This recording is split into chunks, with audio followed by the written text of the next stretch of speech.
Happy Saturday morning, all. Thank you for joining me today for our 16th episode of Saturday Morning Coffee. I'm Nolan, the founder and lead writer of Dime Novel Adventures. Today we'll be reviewing the February 2026 adventure, The Wildest Wizard's Great Game. If you're ready, I've got my coffee, so let's dive in.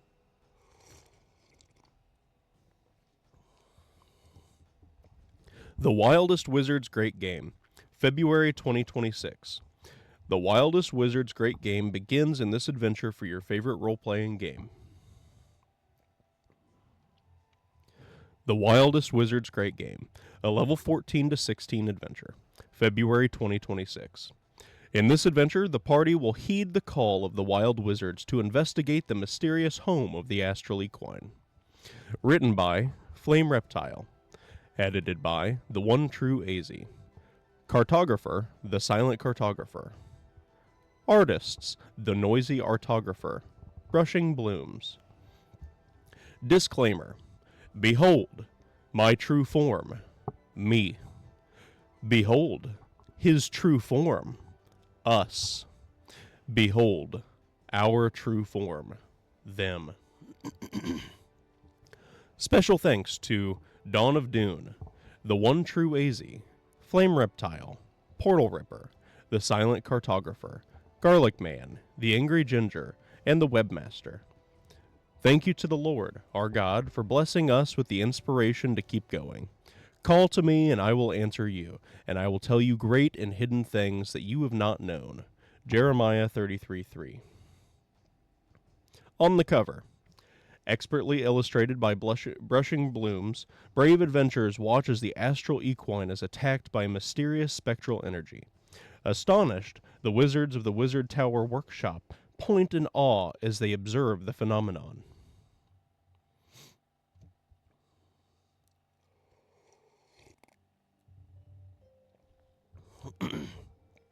Guild Assignment.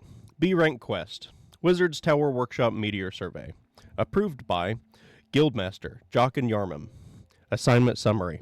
Accompany the proprietors of the Wizards Tower Workshop on a survey of a meteor flying towards New Aegis. Location. Meet the proprietors at the Wizards Tower Workshop in New Aegis. Teleportation.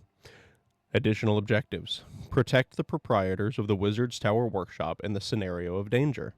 Additional information. Not available. Reward. 120 guild marks, split evenly amongst participating party members. A 1-week paid vacation by the Wizards Tower Workshop to the Wizards Tower Workshop. Introduction. As the party rests between assignments, they will be approached by the Guildmaster, Jochen, requesting their attention for an emergency assignment. He will explain the urgency of the assignment is high risk, however the perceived danger is, currently, low. The requesters would like an adventuring party to come as quickly as possible.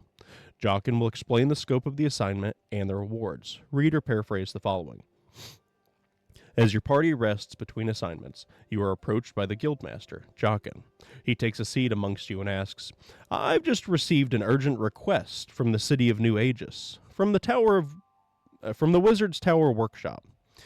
He lays before you a guild assignment, citing, they've reported that a meteor, the one that fell near the city of Draken 4 years ago, has suddenly risen and begun flying towards New Aegis. They wish to conduct a survey, and they'd like an experienced adventuring party to accompany them. This could be a good opportunity for you. What do you think? After taking a few minutes to review the guild assignment and deliberate, you agree to the request, and the guildmaster says, Wonderful. You'll need these. He places before your party 2 hand-sized crystals, 1 green and 1 white. These will get you there and back. Best of luck. They'll be expecting you soon. The Guildmaster will hand the party 2 crystals of returning, 1 attuned to the Guild of Nordran and 1 attuned to the Wizard's Tower Workshop, before rising and leaving to attend other guild business. Meteor bound. The party will be given an opportunity to rest, prepare, and gather as needed before setting off towards the Wizard's Tower Workshop. Once the party is ready, the party may activate its green crystal of returning to take them to the Wizard's Tower Workshop. When they do so, read or paraphrase the following. After making your preparations, you gather together and activate the green crystal of returning, instantly transmitting your party before the Wizard's Tower Workshop. Wild Wizard's Ascent. Once the party stands before the Wizard's Tower workshop, a skyship will descend, piloted by the reforged woman Megan 4. After coming to a stop, the 5 wizards of the Wizard's Tower workshop will disembark, greet the party, and explain to them the objective. Read or paraphrase the following. As you stand before the impossibly thin and tall Wizard's Tower workshop, a skyship descends from the clouds above, piloted by a reforged woman. The skyship comes to a swift and clean halt before you. As it comes to a stop, the pilot drops a gangplank where the 5 wizards, each wearing wizardly robes and a pointed hat with faces adorned with long white beards, disembark. The reforged woman approaches your party and greets you. I presume you're the adventurers from the guild? Greetings are in order then. I'm the superintendent of the Wizard's Tower workshop, Megan 4, and these are the masters. She gestures to each as she introduces the 4 wizards. First, at the wizard in white robes, then blue, black, red, and green. Treynog, Miznog, Greynog, Cedrinog, and Ungelnog. Each of the wizards gestures in greeting as they are introduced, then returns to their various activities, recording notes within a tome, polishing his staff, engaging one another in a mock duel with their wands, and being generally odd.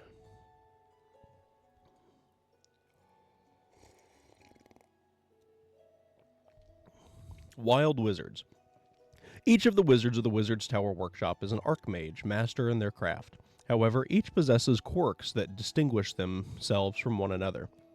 The White Wizard Treynog is structured, orderly, and meticulous, preferring clear systems and standards. The Blue Wizard Miznog is analytical, calm, and calculated, always noting his surroundings and the actions of others and formulating plans and plots for his next actions. The Black Wizard Greynog is cautious, pragmatic, and efficient, viewing even death as an inefficient and in need of serious overhauls. The Red Wizard Cedrinog is bold, brash, and impulsive, rarely documenting his processes or putting proper protocols into place. The Green Wizard Ungelnog, quiet, optimistic, and disturbingly unconcerned with personal space, often poking and prodding those around him to test them. Hidden but somewhat expected knowledge about the wizards is that each of them are brothers, in a sense. When the Chaos Wizard Alakablam was banished from Elendor, his ego was separated from his physical body, with his physical body being reborn as the 5 wizards that founded the Wizard's Tower workshop. In addition to their similarities in personality and quirkiness, each of the wizards appear very similar. Each is tall, thin, adorned with a long white beard, and carries a similar sense of fashion, colored robes with a pointy hat. Remarkably, they're all quite youthful beneath their white beards.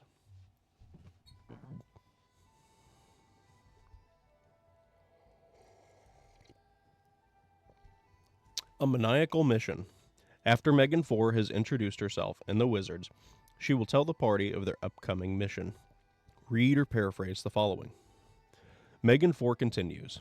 Now, for your objective, you will accompany us upon this skyship as we meet in the meteor from Draken, within the sky, board it, and investigate what might cause it to suddenly become active.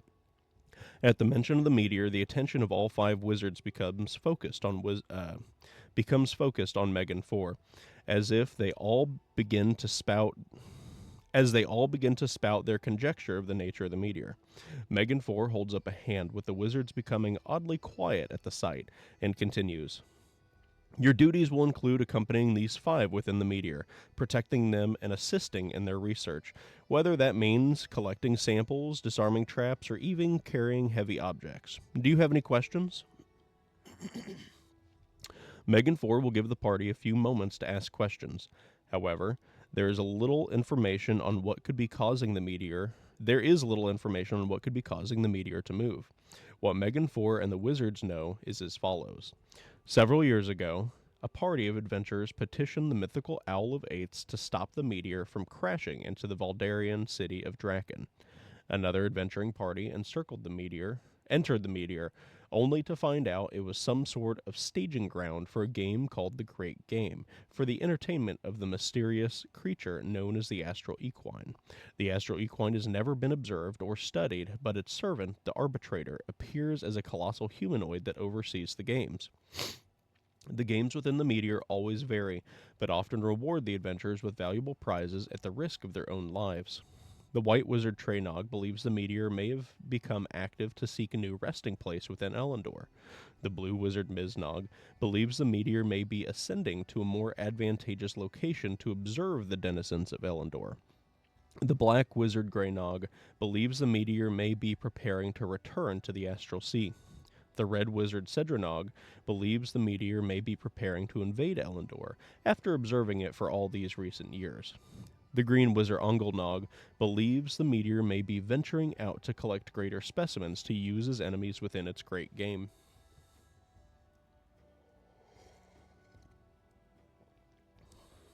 Take off into the unknown. Once the party has had an opportunity to ask questions about the mission at hand, and all participants in the expedition have been loaded into the skyship, Megan 4 will fly the wizards and the party up to the meteor. Read or paraphrase the following.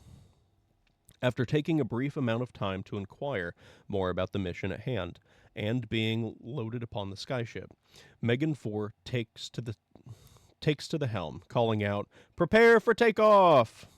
The wizards each take one of the 5 seats upon the deck of the skyship, strapping themselves down and preparing for what may be an abrupt takeoff. Before you have a chance to brace yourselves, the skyship takes off. Its ascent is remarkably smooth, contrary to the wizards' preparations and shouts. The wizards, however, begin to hoot and shout wildly, as if upon some sort of dangerous amusement ride. Megan 4 rolls her eyes and pilots the skyship high above the clouds and to the west. The voyage from New Aegis to the meteor will take nearly an hour.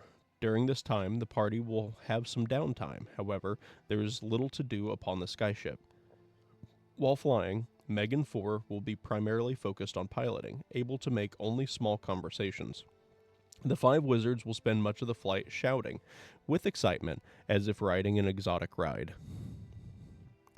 After an hour voyage through the clouds, Megan 4 will call upon the wizards and the party to prepare for boarding. Read or paraphrase the following.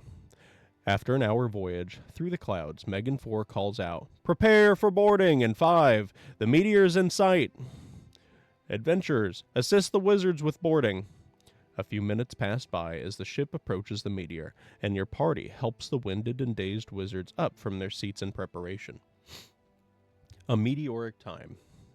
The meteor that hosts the Astral Equine's great game is a massive chunk of iron and stone, and carved upon its front face is a perfectly smooth triangular entrance.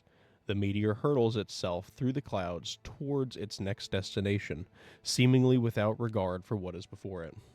As the skyship approaches the meteor mysteriously begins to slow. Read or paraphrase the following. As the skyship draws closer to the meteor, Megan 4 prepares for a swift U-turn and to begin pursuit. She calls out, "Brace for lateral maneuvering! Once we've caught up to the meteor, begin boarding! I'll stay close in case you need to make a swift exit." Megan 4 and the wizards hold tight and grit their teeth in preparation for a swift maneuver that never comes. The meteor suddenly begins to slow, coming to a halt just feet away from the skyship, almost as if it was prepared to be boarded. Puzzled, the wizards debate the meaning behind this sudden change in behavior, personifying the meteor as they do so. Megan 4 closes the distance to the meteor and drops a gangplank, commanding the party to be alert and on guard while within the meteor. After a few minutes, you successfully aid the wizards in boarding the meteor and prepare for entry.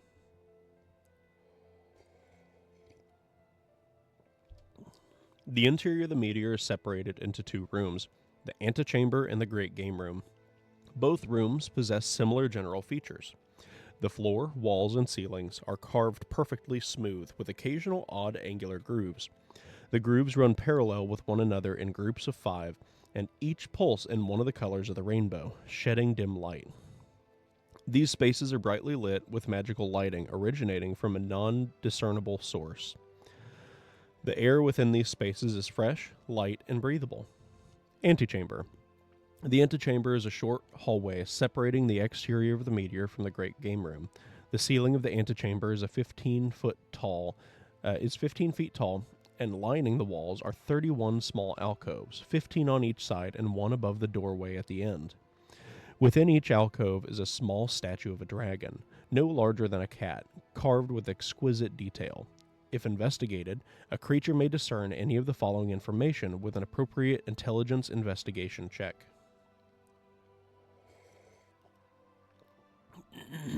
DC 10. The creature may discern that 5 of the statues are carved to appear as the 5 chromatic dragons, recognizable to Elendor: white, blue, black, red, and green. The statue at the end of the antechamber differs from the rest, possessing 5 heads, appearing to be the likeness of the chromatic dragon queen. DC 15. The creatures may also discern that 10 of the statues appear to have been carved with features from 2 of the 5 chromatic dragons, with no 2 being the same. Example, one statue may have features of a blue and red dragon, while another may have features of a white and black dragon. DC 20.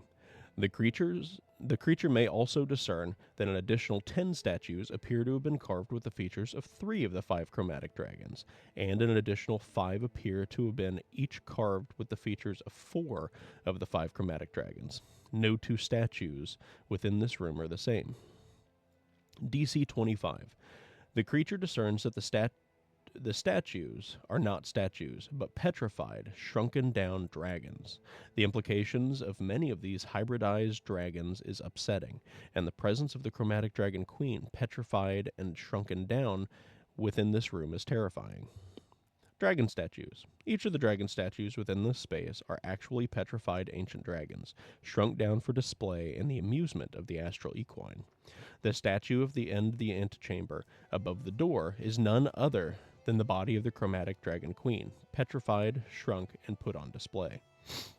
When the wizards in the party enter this room, the wizards will take a few minutes to examine the statues, with each carefully taking notes with small books that were concealed within their robes.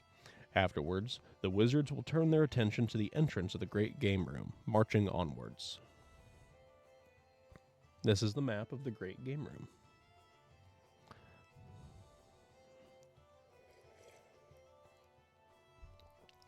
Great Game Room. The Great Game Room is a large, open space where the astral equine hosts its games. The ceiling of the Great Game Room is 30 feet tall, and 4 20-foot tall pillars can be found extending upwards from its floors. On either side of the Great Game Room are 2 platforms, each elevated 5 feet at the top of their stairs and sloped upwards to 2 covered tunnels connected by a bridge. The platform slopes up 15 feet so that the base of the bridge is 20 feet high. In the back of the Great Game Room is another platform, elevated 15 feet at its top. The Great Game Room has 4 notable spaces, although there are no features setting them apart visually. G1. This large platform is elevated 15 feet at its top. Steep stairs connect the floor below to the top of this platform. Standing in distress at the top of this platform is the astral equine, a magnificent horse with hair in the colors of the astral sea. It rears up in panic as an odd spectral energy whirls around it. Once the spectral energy has consumed the astral equine and all 5 wizards, Alakablam will appear atop this platform. The arbitrator can be found writhing in surprise and agony at the base of G1, reaching upwards to the astral equine as if trying to help it. G2, tucked away in the far corners of the side platforms, is the area G2, in which enemies may spawn as commanded by the odd spectral energy. G3, located atop the bridge in the center of the Great Game Room, is the area G3, in which enemies may spawn as commanded by the odd spectral energy. G4, front and center, closest to the entrance of the Great Game Room, is the area G4, in which enemies may spawn as commanded by the odd spectral energy. The Greatest Game. As the party enters the Great Game Room, they will see a sight most disturbing. The arbitrator, watching helplessly in pain as the astral equine is surrounded and attacked by an odd spectral energy. Read or paraphrase the following. You enter the Great Game Room, a vast space in which countless adventurers have fought for the entertainment of the astral equine. 2 short platforms on each side of the space, connected by a bridge overhead, splits this room in 2. On the far side, atop a taller platform, you see an odd spectral ball of energy flying around a magnificent horse, leaving behind trails of chromatic wisps as it does. The horse, with hair the colors of the astral sea, rears up in distress as if trying to fend off the energy. At the base of the platform, you see a humanoid creature covered in light robes, with blue skin writhing in agony on the floor. It reaches upwards, as if trying to free the horse from the assault of the ball of energy. It turns to look at you, pleading, "Please! You must save the magnificent astral equine before it's too late." The ball of energy stops for a moment and peers at you. Tendrils of energy shoot off from it wildly around the room, and monsters begin to appear. Roll initiative. When the party sees the odd spectral energy attacking the astral equine, it will turn to face them, conjuring forth monsters to defend it until it can consume the astral equine and the wizards.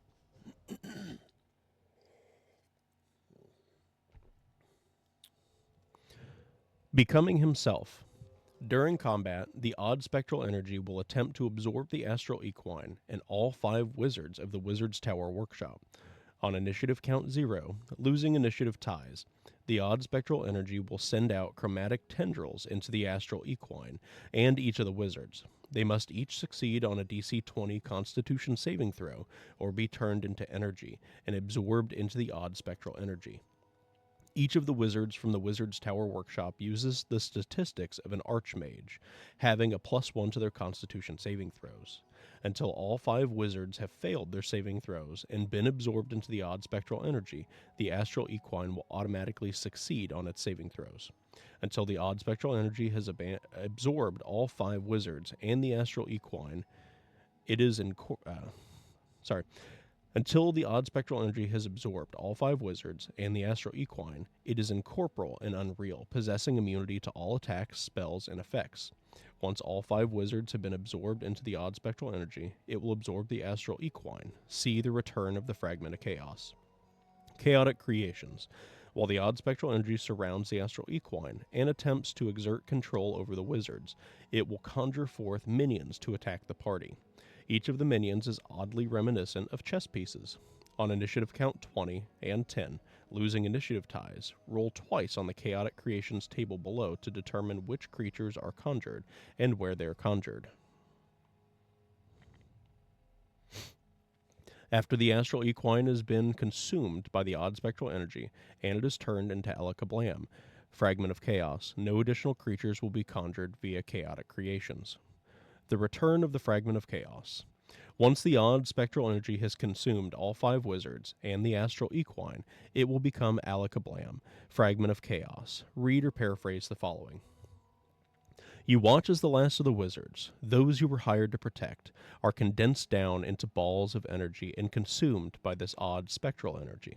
It becomes engorged, fully surrounding the astral equine and condensing it down into nothingness. The energy coalesces into a magnificent bright sphere, blinding to look at, before reforming into a humanoid shape. It begins to step forward from the platform before the light around it dissipates. Before you stands a wizard, nearly identical in appearance to the 5 you were sworn to protect. The name Alakablam echoes throughout your minds as he smirks.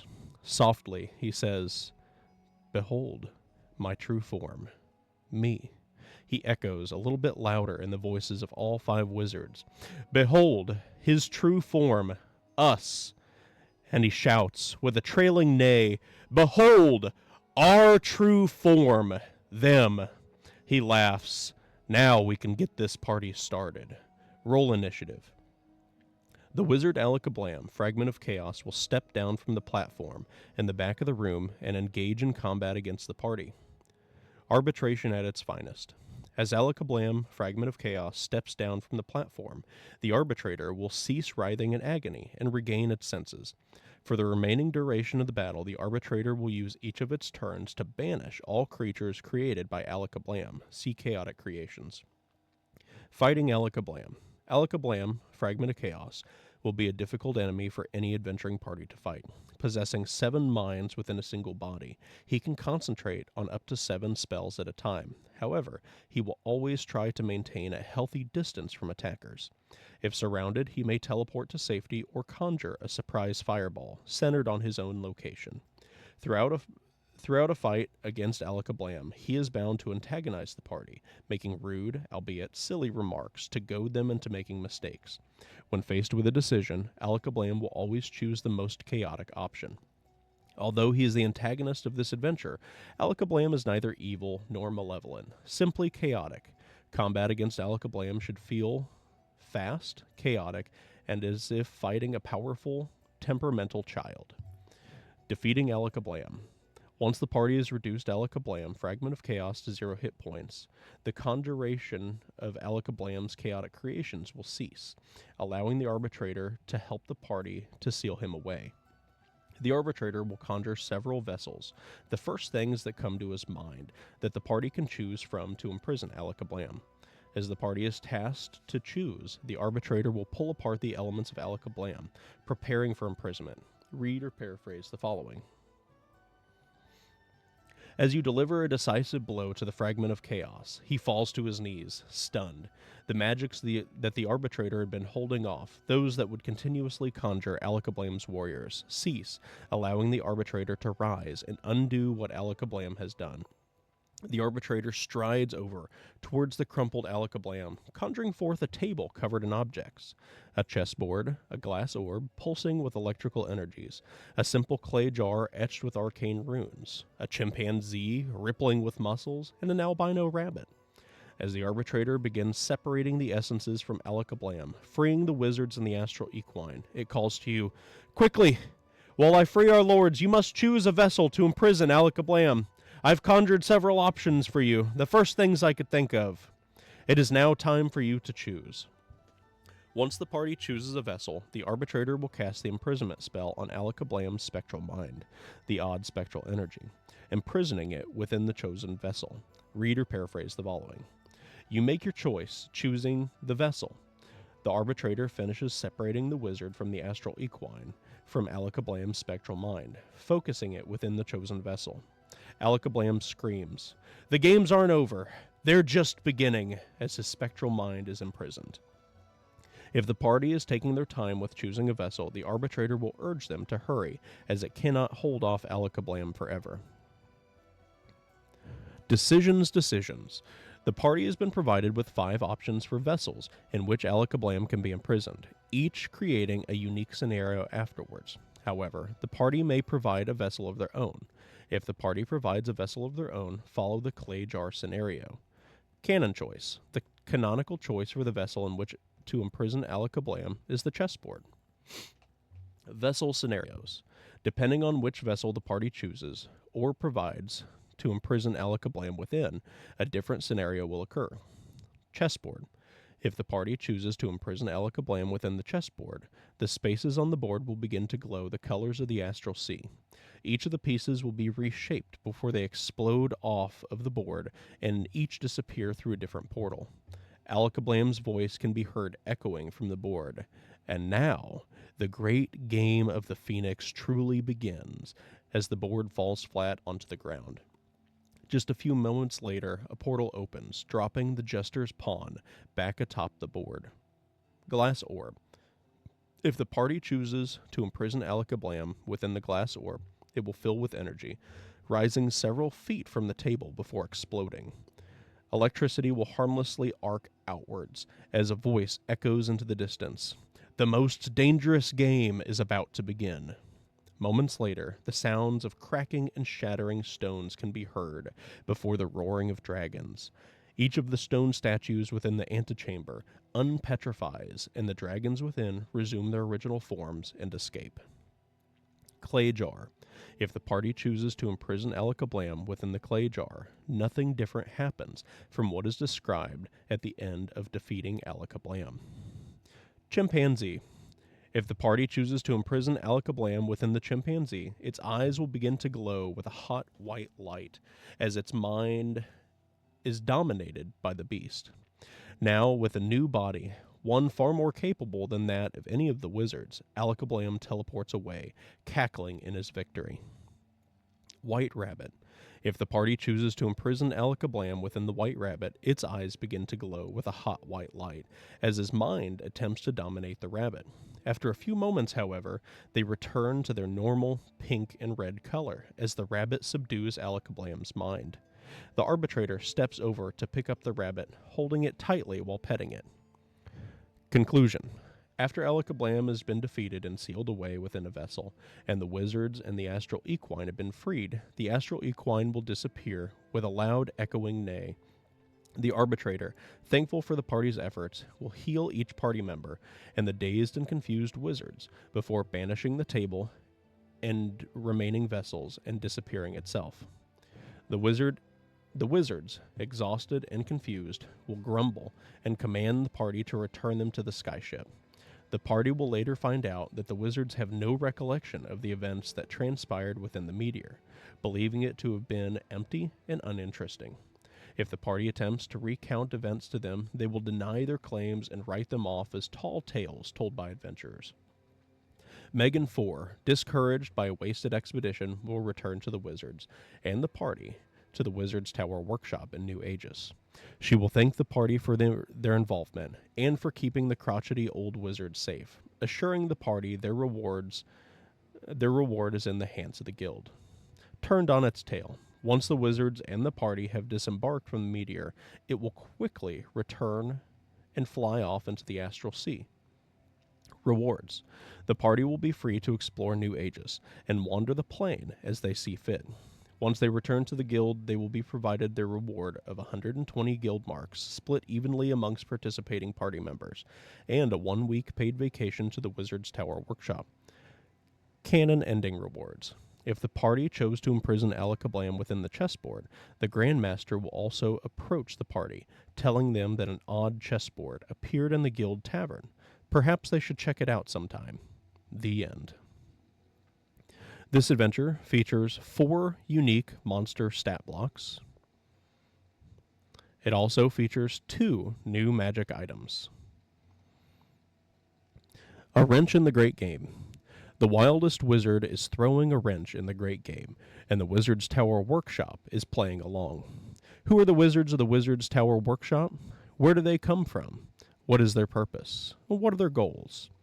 What about the Astral Equine? What's its story? Why does it host the Great Game? And who is this mysterious Alakablam? A level 14 to 16 adventure for a party of 3 to 6 adventurers. An adventure for use with your favorite role-playing game.